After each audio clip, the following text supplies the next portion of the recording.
Coleman, who did I say our best player was 5 seconds into the season?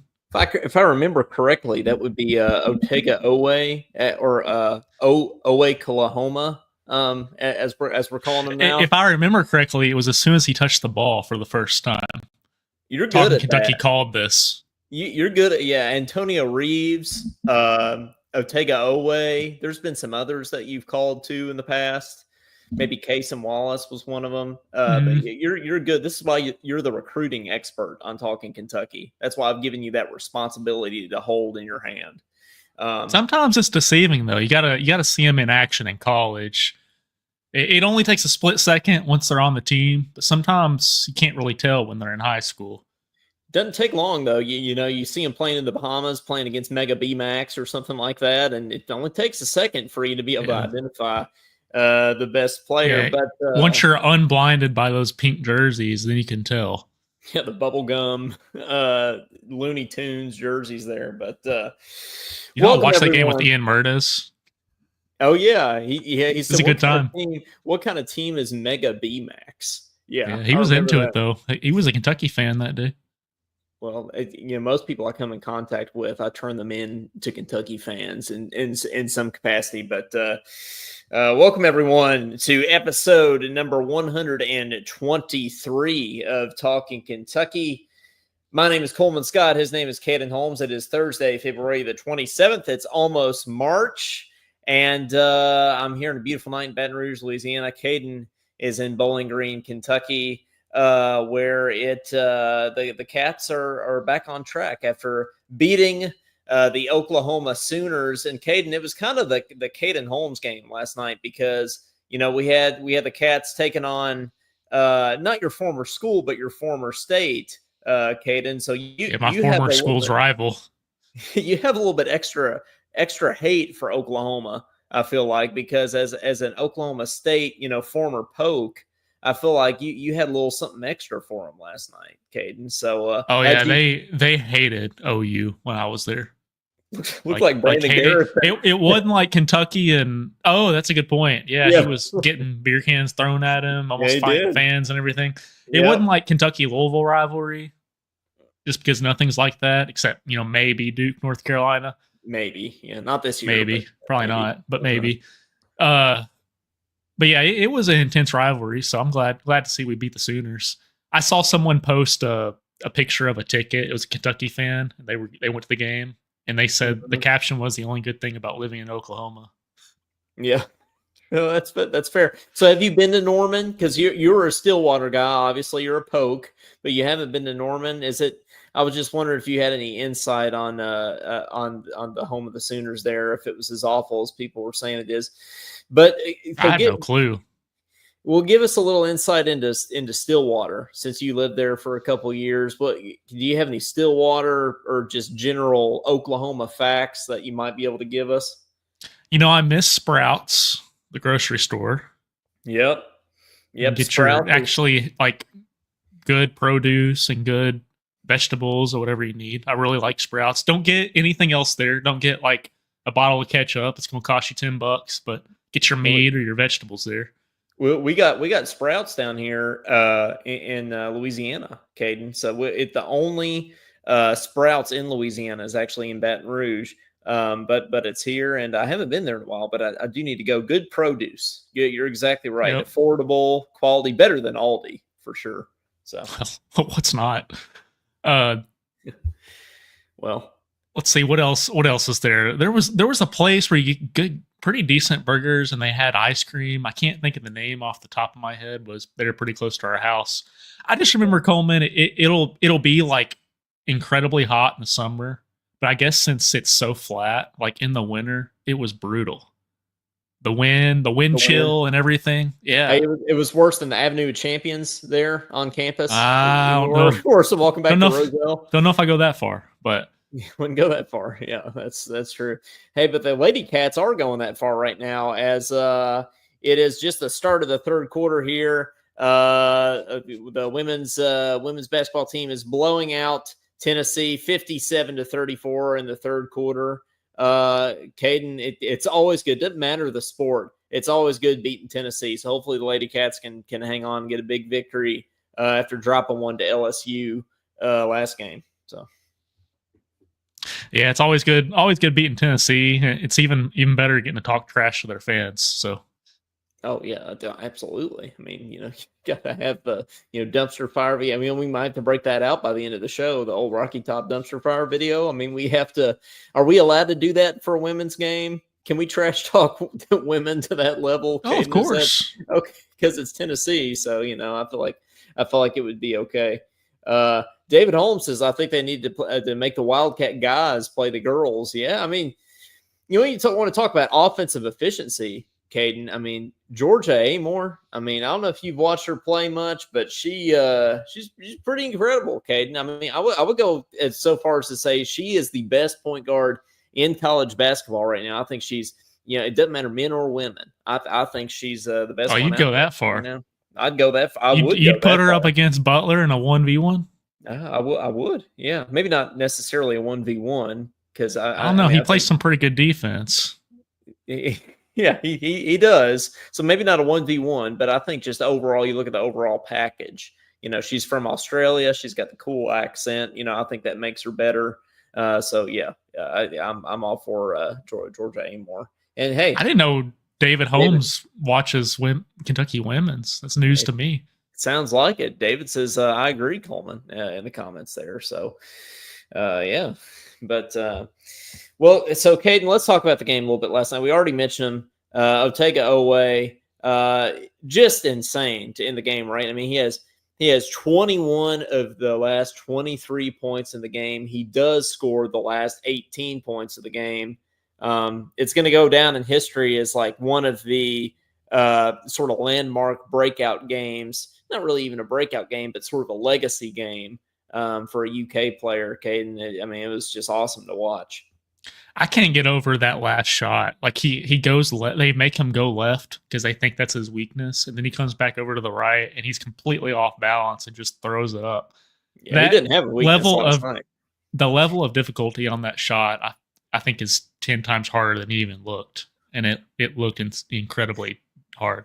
You know what impressed me even more than that, though, was how calm, cool, and collected Travis Perry looked when he was dribbling the ball down the floor. I mean, can you imagine being 18 years old? I mean, I can sort of relate because in one of my first games at Franklin County, I'm 14 years old. It's a summer scrimmage against Scott County, who, mind you, has won the state championship a few times. I'm bringing the ball down the floor as the point guard. So I think Travis Perry probably felt similar to that, driving the ball down, in sort of the end of the game, clutch moment against Oklahoma last night. I know he just handed the ball to Butler fouled out, right? Yeah, Butler fouled out with about 4 minutes left. So, Travis Perry kind of, goes into that role there. And I know he just passed off the ball to take Oweh, which was probably the smart move in that situation. But I mean, he didn't panic, right? He was like, we got this. And, he did what he needed to do to play his part for us to win the game there.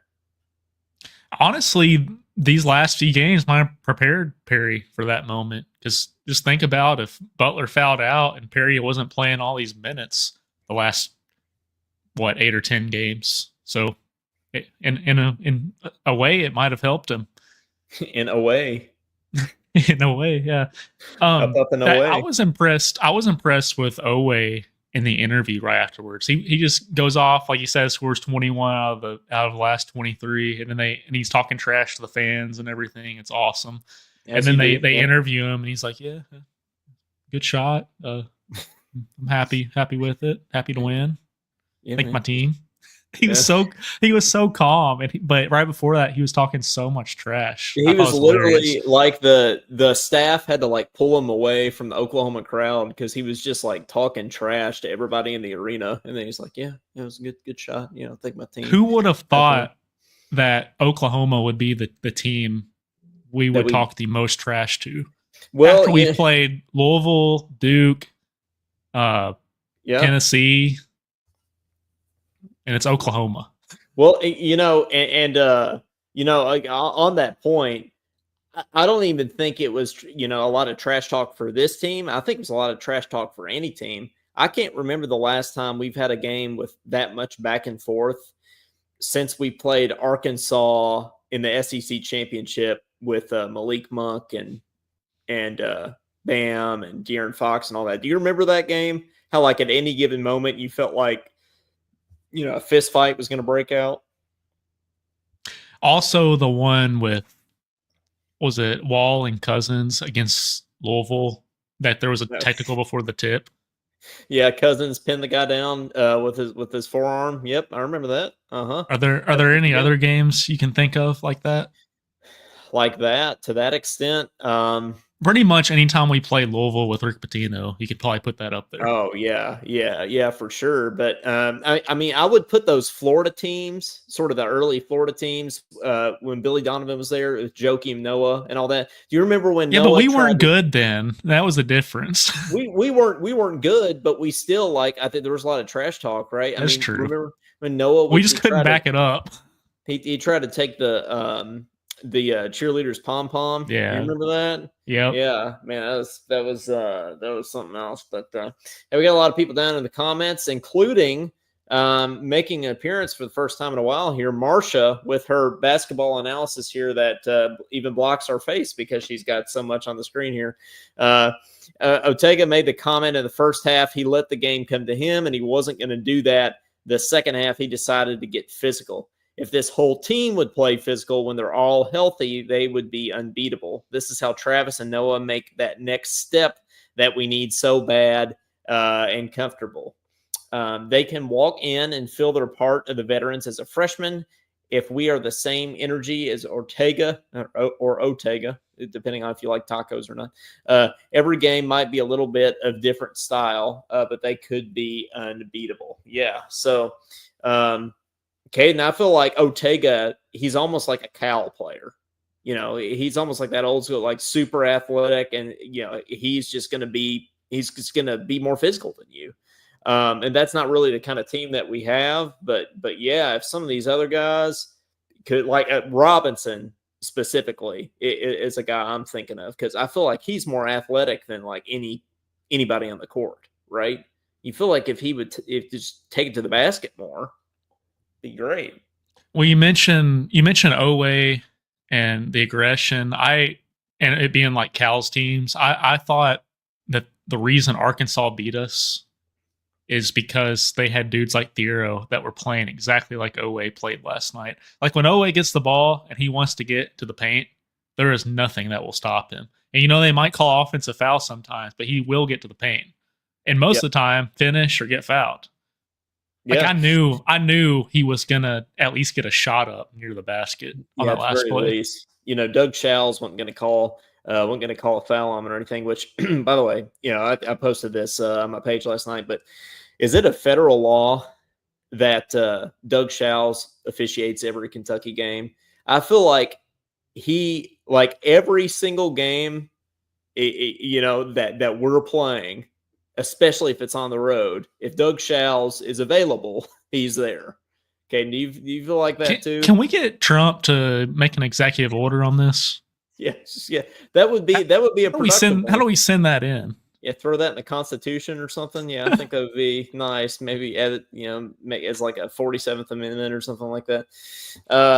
AFIO, Oweh probably had to ice his back this morning from carrying the team to that W. Yeah, that's exactly right. And Caden, we were already talking about him a little bit, but do you know the only guy on the team last night that scored multiple threes? Do you know who that was? Perry, probably. Not Perry. No, only guy he hit one. Hit one. A lot of people hit one, but nobody hit more than one except for one person. Garrison? Brandon Garrison. Yeah. What about that? It's the Owehklahoma guys. Go Pokes. That's what makes it different. And now they're holding I almost said auditions. Now they're holding tryouts for like the general campus population, for walk-on spots for the team. So if I wasn't a sixth year, if it wasn't my 6th year of college, because I was in my master's, I was going into my 6th year of total college. Yep. I would have tried out for Oklahoma State basketball. Oh, I would have just to say I tried out for a D1 basketball team. You put that on your resume, yeah. The orchestras are like that. I may have Yeah. completely sucked otherwise. I definitely wouldn't want Yeah. any 1v1 games, but I would have No. hit my free throws. Oh yeah, and hey, sometimes that's all you need. No one would have beat me in free throw shooting. But Yeah, that's don't ask me to do anything else against dudes like Butler or Oweh. I would get completely posterized. well, we've already talked about it a lot here. So let's just go ahead and watch it and sort of relive this end sequence of the game last night with Oklahoma making the free throw to go up one. Then you have the Oweh crazy shot, and then even more impressive than that, you have sort of a combo. It's sort of Oweh and Brandon Garrison both block the shot on the other end to seal the game there. And of course, Doug Schall still found a way to go to the monitor after that. But in any case, we win the game. So I want to play this little end sequence here for us. He nailed it. 82-81. Ice cold.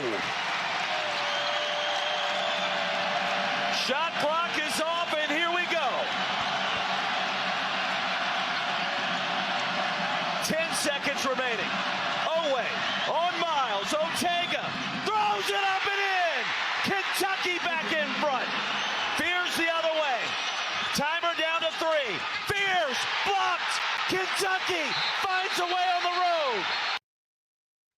Yeah, I think we take for granted that block at the very end. I mean, that could have very easily like 3 of them. Yeah, I know. Or it could have been a foul, right? Now, knowing these refs, Caden, they if there was weren't they trying to call a technical on Garrison? Yeah. Or I don't know. What did he even do? What did he do? Just, just say he tell the dude he sucks or something? Is that all it takes? That's all it takes these days. But I mean, and Doug, old Doug, he would have called it, Caden. He definitely would have called it, but I think the clock had expired, and so that we were sort of saved by the bell there. Cade says Garrison saved it. Yeah, he absolutely did. Claude says I can't stop watching that clip. Yeah, I mean that was one of the more. I mean, have we had a buzzer beater like? When's the last time we had a buzzer beater like that? That was that exciting. Reed Shepherd. Yeah, it was maybe Reed Shepherd against Mississippi State. Before that, it's been a couple of years, right? Yeah, it's been a little while. Patrick Sparks, we probably have one since then, right? We've probably had one since. Well, I'm thinking Malik Monk hit a jumper against Georgia to send it overtime. Yeah. I know that because I was in the eruption zone. We also had Brandon Knight in the tournament against Ohio State when we were playing. That was a long time ago. Jared Sullinger, yeah. We had Rajon Rondo against South Carolina. Remember that one? Yeah, the 3. That was a good one. We had another Mississippi State. Ramel Bradley did one against Florida, right? Yeah. Ramel had one, I think. Yeah, Ramel Smooth. Shout out. We need to find out how to get him. Is he still farming? Yeah, he's still in agriculture. But of all the careers that you would have guessed that Ramel Bradley would go into, would you have guessed agriculture? Cody's smoking and Ramel Bradley's farming. Yeah, he might be smoking too. Yeah. Oh, Tyler. Madeline says Tyler. Yeah. It took me a second. Yeah. Against in the tournament, right? Against who was it? He hit that on. Oh, Houston. Remember? Oh yeah, it's hard to remember that one. All I remember from that year is us losing to Auburn in the Elite Eight. That's all I remember from that year. It's like that, right? I mean, think about it. What do you remember from the Jamal Murray, Tyler Ulis year? What's your takeaway from that year? Jamal Murray and Tyler Ulis? Yep. I can tell you what mine is. I'm pretty much any year, name it, other than 2012, it's losing. Well, yeah, who did we lose to? We lost in the second round to who? You remember? Oh, my gosh, it's a blur. It's Indiana. It was Indiana. Yeah. So was that with Tom Crean? Yep. Tom Crean beat us. The dude that kisses his son on the lips? Yeah. Well, I mean, there's worse things in the world, but yeah, at least he doesn't throw chairs like Bobby Knight. Hey, Mike Dowd says Harrison twins in the complete NCAA tournament. Yeah, Aaron Harrison had 3 in one tournament, right? Michigan, Was it Louisville that he had one against too? And Michigan, Louisville, Wisconsin. in Wisconsin, yeah, we're the three. Yeah, that's a good call there. Yeah, Rachel says. Yeah, and then we lost to to UConn, right? Yep.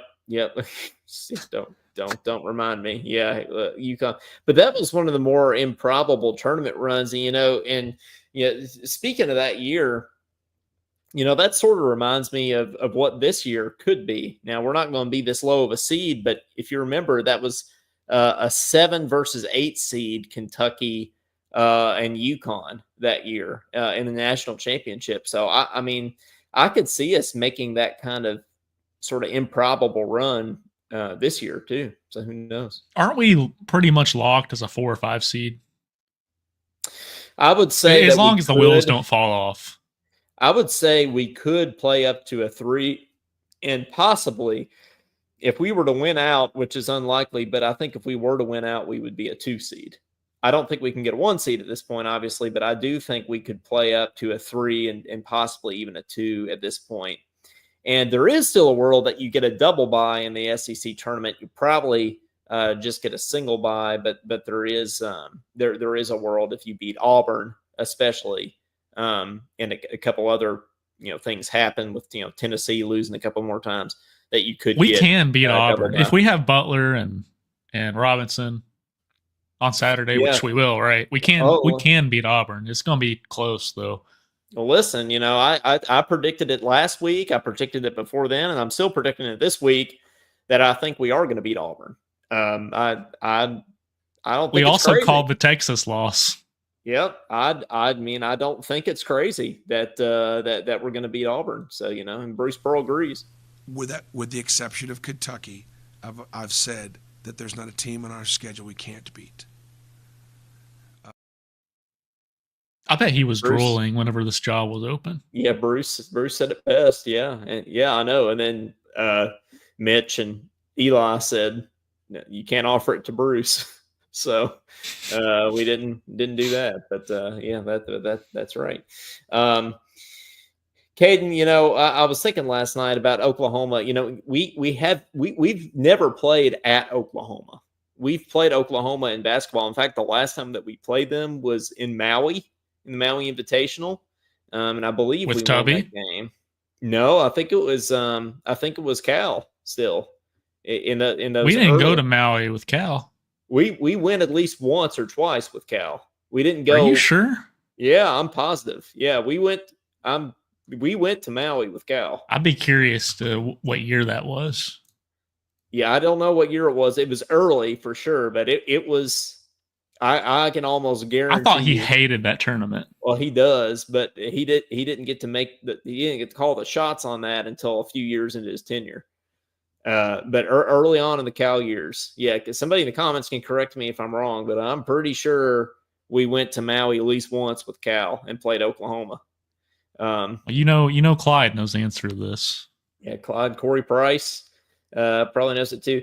Madeline with a good point here. Jackson Robinson may be out this weekend. I would expect Butler to play, but Jackson had to sit against Oklahoma last night. The wrist. Yeah, when his wrist started flaring up a little bit. So might keep him out as a precaution. But okay. Mike Dowd says, it was the Willie Cauley-Stein team. They partied on the bench. Yeah, I think on the beach. Yeah. Well, they could have been on the bench too. They were probably partying on the bench when we won too. But partying on the beach seems more appropriate for Maui. I do not remember that at all. It's news to me. Well, to be fair, I didn't either before I was digging around in some Big Blue history on the website there. But Caden, I was thinking about Oklahoma last night, and we did an SEC fight songs tier list not too long ago, and one of the fight songs that we discussed was Oklahoma. And Caden, we weren't too fond of Oklahoma's fight song as musicians. We had some choice words for it, so I thought I'd just go ahead and bring that up and just recap our Oklahoma analysis here of the fight song. Build up. So I'd probably have to go E tier. personally. No, well, this is one of those things where it's just a fight song. I mean, just play it and get it done. I don't understand why it's got to be all complicated. I don't understand. My issue was not the lyrics. It was everything was just in unison. It was so top heavy. I mean, I know I'm talking about speaking from a musician here, but I thought it was terrible. I'd say F. I think it's probably one of the worst. It might be worse than Tennessee and Vandy for me. Especially Caden. He didn't like Oklahoma's fight song. I said just get it done. You just play it and get it done. Yeah, I think it has a long intro, a lot of drums. You said, why are we making it so? It's kind of like that dissertation. Just do it and get it done. Just do it and get it done. Yeah, that's what I did. Yeah, that's for sure. So the Clyde's still going on about these game winners. Nerlens hit one against Vandy. I've got to say, I really forgot about that whole year. I don't remember the Nerlens Noel Vandy buzzer beater. That didn't make my top 70 UK buzzer Julius beaters. Randle hit one. Julius Randle hit one against LSU. I remember that. He did. I don't even remember that. He got an offensive rebound and a putback. What are some ones that were hit against us? I can remember a lot against us. Every other game we lose. What we quit the Christian Wofford one against Indiana. That's still, I think they hung a banner for that one. Actually, I think it's on their popcorn boxes and everything. Yeah, whenever Darius Miller basically got trampled on afterwards. Yep. I think at least 5 teams hit buzzer beaters on us every year. Oh yeah, no, we're going to need Corey Price to dig into that. Luke May, several. Luke May was one. The LSU, I was there last year when I don't even know who it was in LSU, but they hit a buzzer beater to beat us. Caden,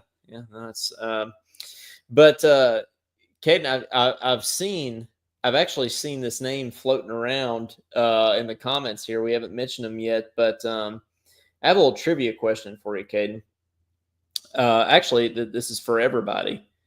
Can you name me, as of today, Thursday, February 27th, 2025, who has the highest offensive efficiency rating in the history of Kentucky basketball? It's someone on this team. It's I will give you a hint. It's somebody on this team. Honestly, I could see it being Amari Williams. It's not Amari Williams. It's not Amari Williams. I'll give you so Anthony Davis is number 2 for some context. Anthony Davis is number 2. This person is number 1. And I'll also give you another hint. Of the 15 most offensively efficient players in UK history, 3 of them are on this team, which is pretty insane to think about. And the number 1 is on this team. So if you had another guess, it's not Amari Williams. Well, I guess I'm going to say the obvious. Otega Oweh. It's not Otega Oweh. I think some people are going to be surprised at this, but it made me happy. Cade says Brea. It's not Brea. I'm going to go ahead and tell you. Are you ready for this? Go for it. Fairleigh Dickinson transfer Ainsley Almanor. Oh, that doesn't surprise me. He didn't even play last night, so I wasn't thinking about him. Exactly, but when he has played this year, lights out. It's when he shoots, it's lights out. So it's so quick too. His shot is incredibly quick. Yeah, Ainsley Almanor is the most offensive efficient player in UK. Why didn't he play last night?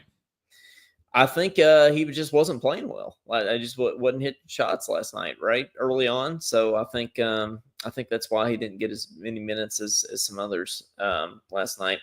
Do you have any guesses as to who the other 2 are? By chance. I think the first half of this year, Andrew Carr was pretty high up that list. Yep. So Andrew it wouldn't Carr. surprise me if he's still up there. Yep. Andrew Carr's on there, and then there's one more. And Cade says Ainsley hits them or misses them. No in between. He can't get in his groove. They take him out early. Yeah, which is true. Yeah, which is absolutely true, Cade. Yep. When he hits it, it's nothing but net every time when he's on. It's kind of like Robinson too. But yeah, who's the third one you think? Gosh, I don't know. I don't think it's. I wouldn't think it's Butler, but it might be. It's not Butler. It's Kobe Brea is number 3. Okay. So which makes sense. So in order, here's the top 15 here. So we got Ainsley Almanor, Anthony Davis at number 2, which I've already said. Cameron Mills at number 3. Then we got you share an alma mater with him, Caden, and he was even the coach when you were there. Travis Ford was before I was there. Right before you were there, yeah, at number 4. Then we got Josh Harrelson at number 5.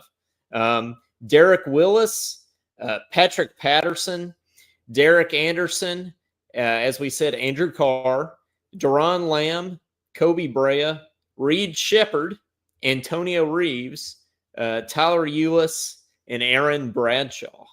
Then we got some Aaron Bradshaw's on that list. Aaron Bradshaw's number 15. Now some honorable mentions right outside the top 15. We've got Jacob Toppin at 16, Shigari Aline at 18, Nick Richards at 19, and Oscar Sheboy at 20.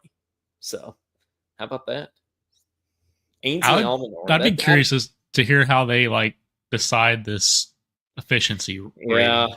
Yeah, I don't know all the math behind it, but you're right that when he's hitting them, it's great. But isn't that kind of mind blowing that Ainsley Almanor is the most efficient offensive player in Kentucky basketball history? I thought you were going to say Amari Williams.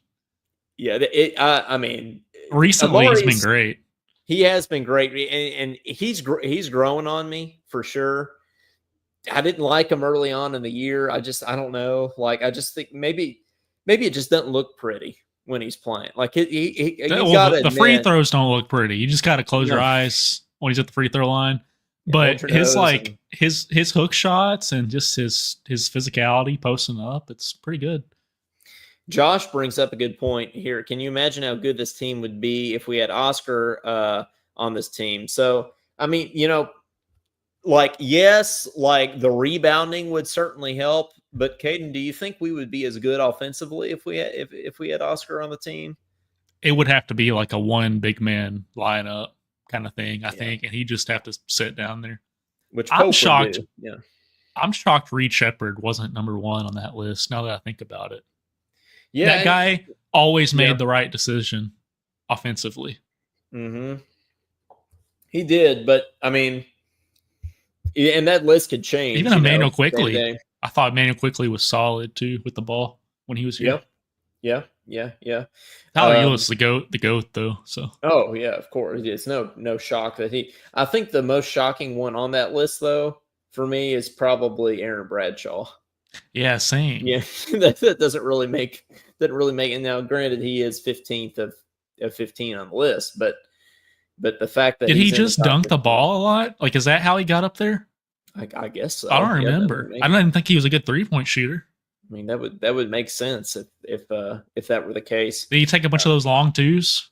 I can't remember. Yeah, Cal did like the long twos, so that would make sense. But hey, we had recently announced here, I guess it was last night, that they announced that Gonzaga and Kentucky will play in Nashville on December 15th of this year, Caden. So, I mean, we got to go to it, right? I mean, when Gonzaga and Kentucky play in Nashville, I mean, we're so close, we got to go to it. How far are you away from Nashville? It depends on where it's my backyard, but it could be 8 hours, could be 4 hours, could be 3 hours. Who knows? Cody's 30 minutes away from Nashville. We went from his house to Nashville one night, and I swear you're driving through the sticks, and then all of a sudden you're in the middle of Nashville. That's really speaking really of strange. No in between on the shooting. There's no in between on Russellville to Nashville. Yeah, it's like the, nothing, and then downtown. It's like the Ainsley Almanor of location. Yeah, that's right. Claude brings up a good point. Can't believe Rob Dillingham isn't on that list. Yeah, I would have expected that both Reed and Rob would have been on that list. I'm not Just like surprised. the song. Yep, that's right. Yeah, but I'm not surprised that Reeves is on there though. No. I am surprised he's not. You know, higher, I'm not surprised. actually. Yeah, well, yeah, you called it, Caden. As soon as yeah. If Oweh's 3-point shot was a little more fluid, he'd be on that list. I wanted to give a shout out here to Rick Pitino, which a few years ago I wouldn't have done. Maybe even last year I wouldn't have done. But Rick Pitino is now the first head coach in Division I history to win regular season conference titles with 5 different programs. So that's Boston University, Kentucky, Louisville, Iona, and St. John's. Is it fair to say that he's one of the best coaches in the history of college basketball at this point, Caden? Oh, he already was one of the best before his last 2 stops, I think. When he finished at Kentucky, he could have already said he's one of the best. Where do you put him in like the grand scheme of things? Like, you think he's top 10, top 5? What would you put him? I'd give him top 10. Oh, I think he's easily top 10. Yeah, John Wooden. I think you got to put Adolph Rupp. I think you got to put either John Wooden. I think the top 3 are John Wooden, Adolph Rupp, and Coach K. As much Dean Smith. I guess you could put Dean Smith up there. Yeah. I wouldn't put, like, Roy Williams is probably top 10, but I don't know that I would put him. Tom Izzo is top 10. Bobby is Cal Knight? Top 10?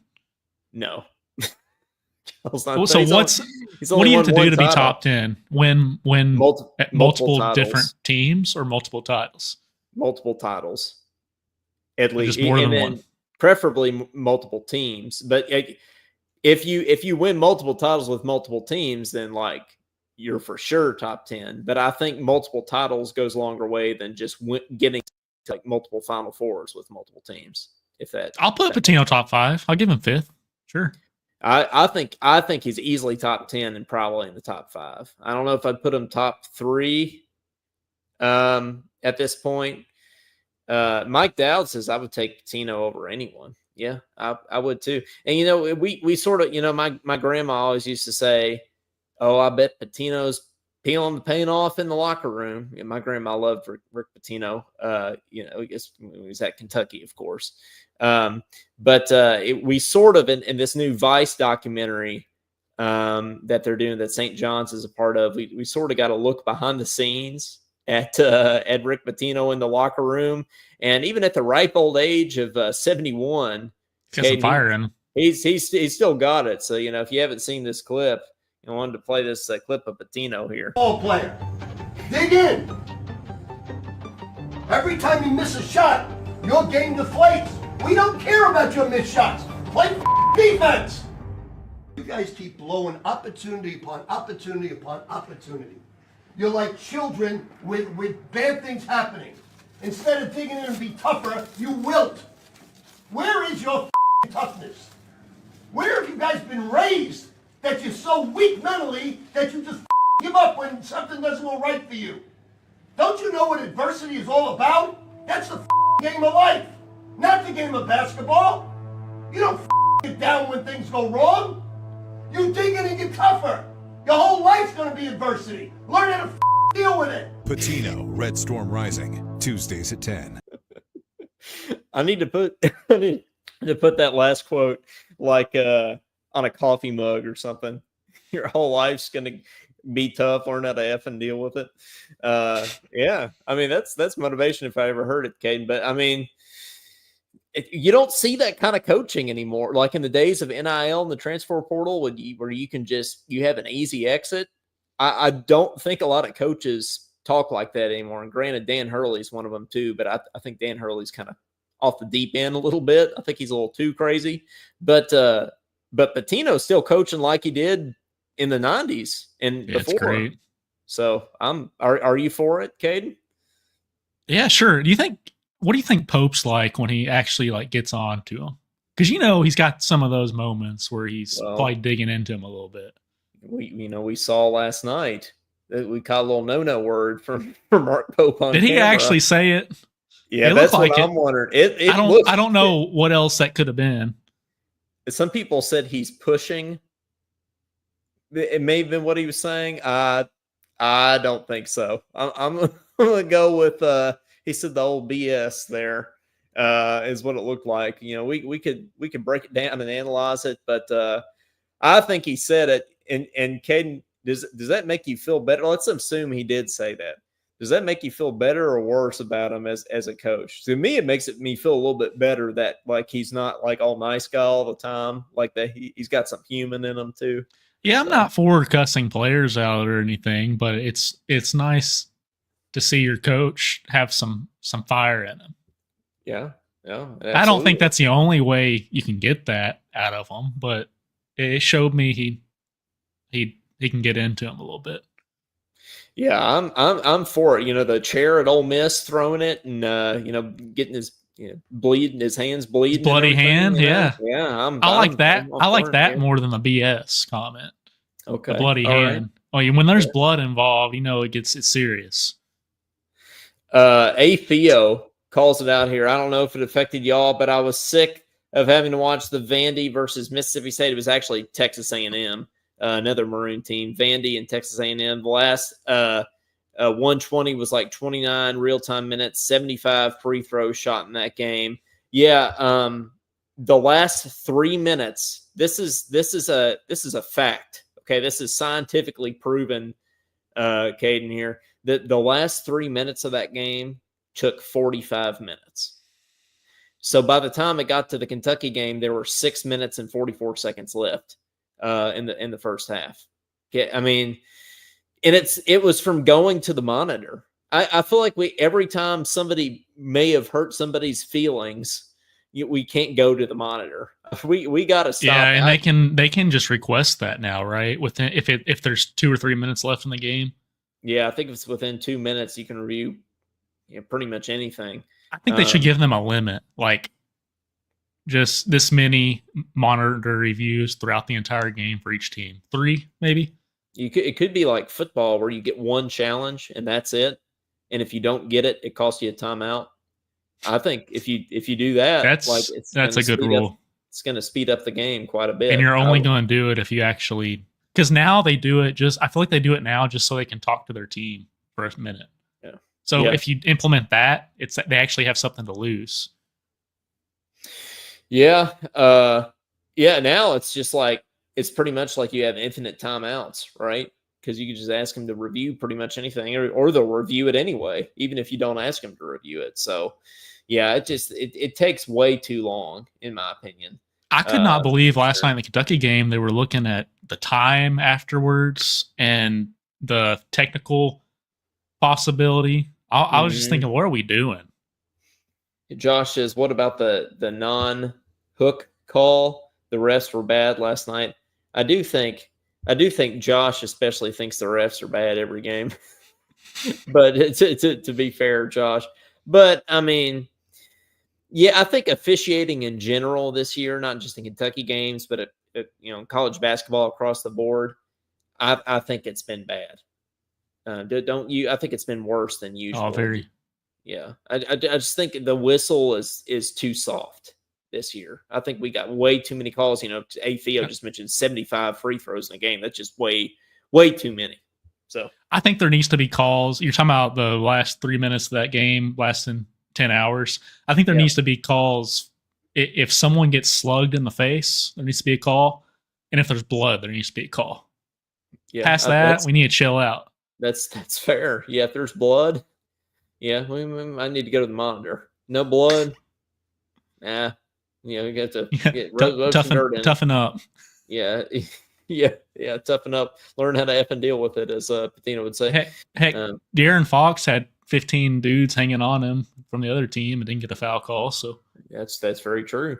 Hey, breaking news here. Mike Dowd says Kentucky beats the Lady Vols 82-58. Hey, that's spanked them. Yeah, talking spanked or smashed, as Bruce Pearl would say. I feel like Caden, that's deserving a little Kaywood Ledford. God bless you, and good luck, and go kick Tennessee's ass. That's what they did. Yeah, shout out. That's exactly what they did. Yeah, absolutely. Well, guys, we'll go ahead and take a couple calls here. It's that time of the show. 502-234-1504. And actually, Caden, I don't even have the phone lines pulled up yet, so I'm gonna have to do that. So if you're trying to call, maybe don't call yet because that's something I forgot to pull up before the show started. Okay, I knew it was gonna happen at some point. Clyde's probably already called 3 times by now, so we're gonna have to go over here and get that pulled up here. But so momentarily, hang on if you're trying to call. But so while I'm getting that pulled up, Caden, what do you think about our chances of winning the SEC tournament? It kind of, part of it depends on, I think, when we face Auburn, which could be our second game, or it could not be till the championship, depending on where we're seated. But how you feeling? I think it's a 100% toss up who's going to win the SEC tournament. I could not tell you. We could lose in the first round, or we could make the championship game. I could see either one happening. You don't think it's just a runaway for Auburn? No, okay. I don't. Well, do you? I mean, they've been dominant, all season. So I mean, it's the only game they've lost is to Florida, right? Is that still the only conference game that they've lost? I'm pretty sure it is. Yeah, just Florida. They lost by 9. I mean, they lost to Duke earlier in the season, but it's non-conference, obviously. Okay, I think we are getting a call here, so let me not share this person's phone number. But hey, you're on with Talkin Kentucky. Who's this? Me 3 times. What you talking about, Willis? Oh, you heard me say that? Clyde heard me say I bet he's called 3 times. Well, we got you on the first time. So what's up, Clyde? How's it going, man? Not much. Just watched the Kentucky butt whipping on Tennessee. That's always and it was very time. Nice too. It's always good to beat Tennessee, no matter what sport you play them in. It's just always good to see old Rocky Top go down. It is. And I mean, it's not crazy that the women could make the Final Four. I mean, if they get the right bracket, I think it's entirely possible that they could. I think when they're hot, man, they're one of the top 4 teams in the country easily. Oh, you are taking the words out of my mouth, because I actually believe that they could make the Final Four since they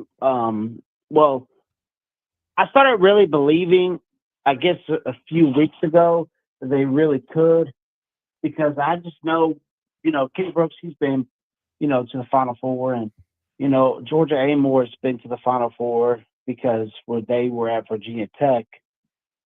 And there was another player he had at Virginia Tech with him. I can't remember who it is, but, Clara Strack?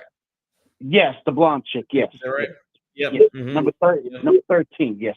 She had a good game tonight, by the way. Yeah, she went off tonight, right? Yeah, it looks like she had 23 points and 15 rebounds, had the double. So yeah, that's pretty awesome. Yes, it is. She's really, really good. I agree. I think this women's team could make the Final Four. I really do. Of course, it's going to be hard to, go against LSU and, South Carolina. Those are the 2 teams that I feel like gave us the most problems. Of course, South Carolina's going to give anybody problems. I mean, Texas is really good. They're number 1 in the country. Texas, yeah. And Texas is very good. To be honest, in that women's game against Texas, we didn't really have a chance, even though it was at home. They were just too good. That big girl, number 00, just took advantage of our bigs, and we really had no size to keep her away from the basket. And with her big body, she was able to box the girls out, so she could get rebounds and get putbacks. She was just an unstoppable force against us. But They're just really, really good. This Texas team is unreal. They really are. Oh yeah, man. Hey, how do you feel about Auburn on Saturday? You know what? I'm with you. I think I've been since I heard Ryan Lemon on KSR say that he's calling a shot to beat Auburn. I believe right then and there that we could, and that was a few weeks ago. So I'm on your side as well. I definitely think we can actually beat them. Call us crazy, whatever, but I think we can actually beat Auburn. I really do. I think that's Yeah. that one road game that they're going to have problems with. I mean, South Carolina almost beat them. Georgia actually almost beat them not only in Athens but at Auburn, and then they almost lost to Arkansas the other week. And there was another team that kind of gave them some problems, but they're really good. That Auburn team is just unbelievable. I mean, they are so good. Yeah. I mean, the job that he's done is Bruce Pearl is just. I mean, it's incredible what he's done at Auburn. He's done a better job at Auburn than he did at Tennessee. Yeah, no, I I completely agree. I completely agree. But well, Clyde, and not only that, he's been to a Final Four. yeah, Huh? he has. Yeah, he has been to a Final Four. But Clyde, thanks for calling in as always, and glad the Lady Cats got the win, and hopefully we can get this win over Auburn too. Should I give my score prediction? Of course, wouldn't be a Clyde call if not. I'm gonna go 97-93. I think Amari Williams has another good game. I mean, he didn't really have a good game last night, but I think he can take advantage. I think he'll go with another double, and I feel comfortable with just picking him. So I'm gonna go us win by 4, 97-93. Kentucky gets the win at home. All right, Amari taking it. All right, well, thanks, Clyde. Go Cats. Absolutely. Go Cats. Caden, I did think it was kind of fun. I know a lot of people didn't like this, but I have to say, I think it was funny when the Alabama student section was chanting USA. I kind of thought that was it was hilarious. That was I don't understand why everyone's so because they got a dude literally from where's he from? Like Zimbabwe or something. Yeah, or South Africa, like somewhere over there. Yeah. So I think it's hilarious that they're chanting USA to it's basketball, it's not it's in a spelling bee. Nope. We need to get that clip. Yeah, we need to get that one, and we need to get We As Kentucky. We need to get that loaded on here. Also, I like the hello, Mr. President. This is DeMarcus Cousins. Yeah, that's a good one too. Yeah, I'm looking at Auburn's schedule over here, and they got to play at Kentucky, at Texas A&M, and they close with Alabama. So I think this is probably their hardest stretch of their entire conference play. Yeah. They're definitely going to lose one of those road games. Hopefully it's to us. And I could see them losing to Alabama too.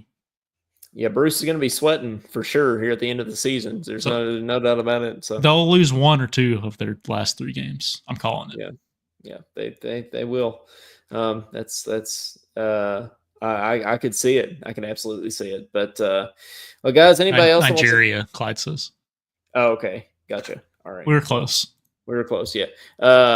All right. Well, there you go.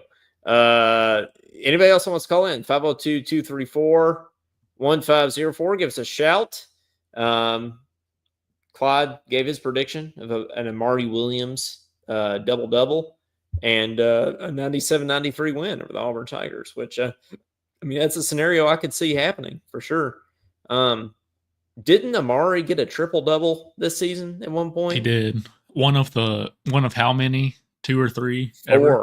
Four ever. And I think it was I think the others were like Isaiah Briscoe and Cameron Mills and somebody else. I can't remember who the other one was, but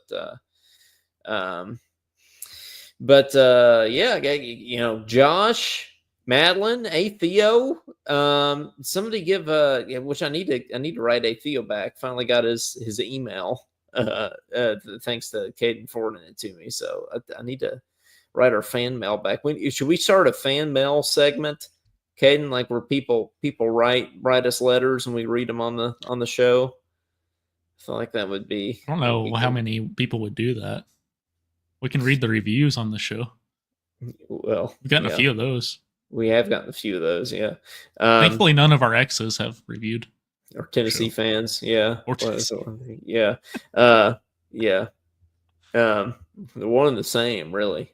AFIO says DeMarcus Cousins before playing Cornell, they're a smart team, and this ain't no spelling bee. Yep, that's one of Caden and I's favorite moments of Kentucky basketball history, to be honest. So yeah, that's a and then they were telling us we were gonna lose to them, like they were gonna win, and we beat them by like 40. It's really funny. Did you see that one scenario, one bracketology? Now, the chances of this actually being the case are slim to none, but one bracketology had us playing the winner of Arkansas and St. John's in the second round. They're going to put us up against Rick Pitino at some point. Yeah, with one of those. Do you think Arkansas is going to make the tournament?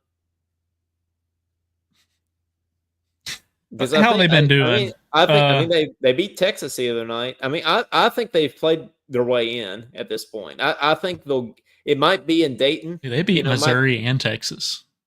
They might, it might be the first four, but I think they've played their way to a spot, especially being in the SEC. They're going to beat South Carolina and Vandy, and then they get Mississippi State at home. They're going to be in the tournament. I mean, let's not forget they're going to let John Calipari in the tournament. We've said that the past few years too. I will beat South Carolina, so just remember. But they're not going to put us up against him in the tournament, the NCAA tournament. I could see us playing them in the conference tournament, but they will make sure we play Rick Pitino. I guarantee it, and I am scared about that matchup. Madeline says no. Claude says, I do think they make the tournament.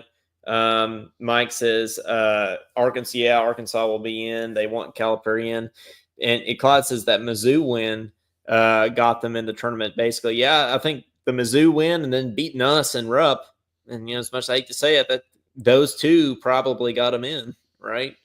So, Madeline they're 17 and 11. Yeah, I mean, we're not far from that. No, but we also beat Duke and Tennessee twice. Big wins like that. Tennessee, yeah. Yeah. So in the SEC, it doesn't really matter your record just because the conference is so good. It just matters who you beat. So let's talk about, they sort of did this. They sort of did this on KSR actually yesterday. They did this called buy or sell thing, which I kind of liked. So basically, are you buying or selling certain teams making a run in the NCAA tournament? So Duke, are you buying or selling? Overrated, selling. Yeah, I'm probably selling too. Cooper Flagg will probably fall down at the end of the game. Have you seen that? He's fallen down at the end of 3 games in a row. You can call something. Now he's a great player, but he's kind of choked lately, and Duke always chokes in the tournament, right? Yeah, Tyler says sell. What about Tennessee? It's a rhetorical question. I like Rick Barnes. They'll make it further than Duke. I'll buy them. You think they're making a Final Four? I don't know if I go that far. Elite 8. Yeah, they're good at making not good at making Final Fours, but hey, you're on with Talkin Kentucky. Who's this? Hey, what are you doing, guys? How you doing this night? What's up, Josh? How's it going, man? You've been busy, man. Yeah, I was gonna say, it looks like you've been busy. Yeah, I'm in Alliance, Ohio right now, working, and I've been listening to the show tonight. It's been a really good show. First time I've got to listen to a show in a while. Man, that sounds awful. Where in Ohio? What's the name of the town? Alliance, Ohio. I'm right. Is that close to Cincinnati? I'm right, like 15 minutes outside Canton. Is it Canton? Yeah, Canton. Okay, yeah. Where the Pro Football Hall of Fame is. That's what the kids say today, Caden. The high schoolers and middle schoolers are saying when they want to say something is like boring, like instead of saying it's mid they say that's so Ohio, because I guess that's how bad Ohio is at this point. So Does their terminology get dumber and dumber? But they got some cool stuff here. They have a Pizza Hut that has the old decor in it. They okay. have cool stuff. They have a Pizza Hut. They have the buffet still. Pizza Hut. So is it like it's an old is that why it's cool? Is that it's an old fashioned Pizza Hut? They got all the decor. Okay. Yes, they got the lights, the cups, the seats. I mean, and it's in great shape. Like they took very good care of it. Like the Taj Mahal of Pizza Hut. Does it have Eric C. Kahn in it too? I don't know about him in a pizza. They have him in a Pizza Hut in Guatemala, right? Isn't that where they found him? In like a Pizza Hut in like Guatemala or something like that. I think that's what happened. But well, in any could case, have been very, man, he's not really well liked, so I believe it. No, he's not. No, Drew Burke knows him. Oh well, there you go. Well, I like Drew, so but yeah. It was a great win last. Yeah, it was a great win last night. Yeah, little transition to some basketball. Yeah, it was a great win last night. George said we got a lot of gas filler. If we don't want to install that shit, I'll install the gas filler. What's happening? I have no idea. I'm sorry. That was my boss. I think we got to make our episode explicit now. Oh, but yeah, the last night that was a big win, especially on the roads in a hostile environment. I don't like what happened at the end.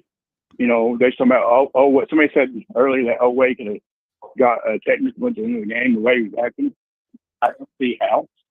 Well, he didn't get a technical, but he could have. They easily could have called a technical on. I think it was Garrison, actually. But yeah, I mean, when you get beer bottles and beer cans stuck at you, I mean, that's ridiculous. They need to really tighten up on some of that crap. I mean, the technical thing was before that. That's a very big safety issue for the players. And I didn't like that at all. No. And I wouldn't like it if we had fan base at Rupp Arena tucking stuff at our opponents. I just think it's stupid and it's a very immature. And people just need to grow up. I mean, you lost the game. It's not the end of the world. Yeah. The beer bottle, we haven't even talked about that yet, Caden. The beer bottle thing, or beer can thing, rumor has it that thing was full. So, if that hit somebody, that could have done some damage. And Brandon lost it after that. I mean, he was looking for the guy that did it. I mean, and I get, you can't blame him really. Dude, when we stormed State Street, people were throwing beer glass bottles and it hit a girl. It is dangerous. Auburn. But will we win? I don't know. Auburn's really talented. So, yeah, they are. They are. How about these last three games, Josh? How many of those do you think? Do you all still got me? Caden, can you still hear me? Yeah, I hear you. Okay, good. Yeah, sorry, my screen went blank there for a second. But Josh, how many of these last three games do you think we're going to win? We've got Auburn, LSU, and then at Missouri. What do you think our record is here to finish out the season? I want to go 3-0, but more or less, of course, probably 2-1. I think we can beat Missouri, and I think we can beat. I just don't think. I think Auburn's going to be our only loss. Yeah, I could see it. I mean, Auburn is really talented. Now they could pull it. They could.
Caden, you still got me? Hey, yeah, I'm back. We having Okay. technical difficulties over there? Yeah, we did. But we're here now. How long was I gone? Oh, just a couple minutes. I think we still got some people Yeah, watching in here. we're still back on. Yeah, No, sorry. no one thinks we can beat Auburn, but it's Bruce Pearl. They're hacking into our show. It's because we're Yeah. making fun of Auburn so much and it's predicting these wins. Bruce Yeah, I Pearl's mean- getting a little sweaty already, getting a little nervous. So, yeah, he's all time sweaty. Oh, he definitely is. Yeah. Did you let Josh go? Did you hear the end of Josh's call? No, that's when Okay, it cut well, out. It was really great. He just predicted us to beat Auburn and said, "Go Cats." I think we'll beat Auburn, but I think we'll probably lose to Missouri on the road. We flip my flopped prediction. here. I think we need to flip back. Oh, there we go. Yeah, see now we're back on the right side here. Everything's good. But we'd love to take how about we throw the phone number back on the screen here. Well, anybody else that wants to call in, 502-234-1504. Go ahead and give us a shout here to end the show. Sorry about that, guys. We're just like KSR with the technical difficulties. I think all the best shows really are the ones that have the technical difficulties, honestly. So I agree with Tyler here. He says we'll go 2-1, Auburn and LSU at home, and drop the last game in Missouri. I could definitely see that happening. Yeah, absolutely. I could see that as well. 502-234-1504. I think, if I am going to pick one to lose, I think at Missouri would be the one to make the most sense, honestly, because it's right before the tournament. And, I'm of the belief, Caden, that it's a good thing to lose right before the tournament. I kind of almost like that because then it kind of sets you up to go on a little run. Do you think that matters at all? I like losing at the end of the conference tournament. Yeah. Did you say tournament or did you say conference? I said the end of the regular season. Okay. I want us to win all these regular season games, but I want to win like the championship game of the SEC tournament or lose in the championship game of the SEC tournament or something. Kind of like 2012. That set us up for the perfect run. Yeah, Then we lose to Vandy. In the championship, and that'll light a fire under you to lose to Vandy anytime it happens. It absolutely will. Well, guys, last call for calls here, 502-234-1504. But if not, we can start to end the show here. And we'll actually say live this time. We won't totally unplug the show here. But got any ideas for a name for the show?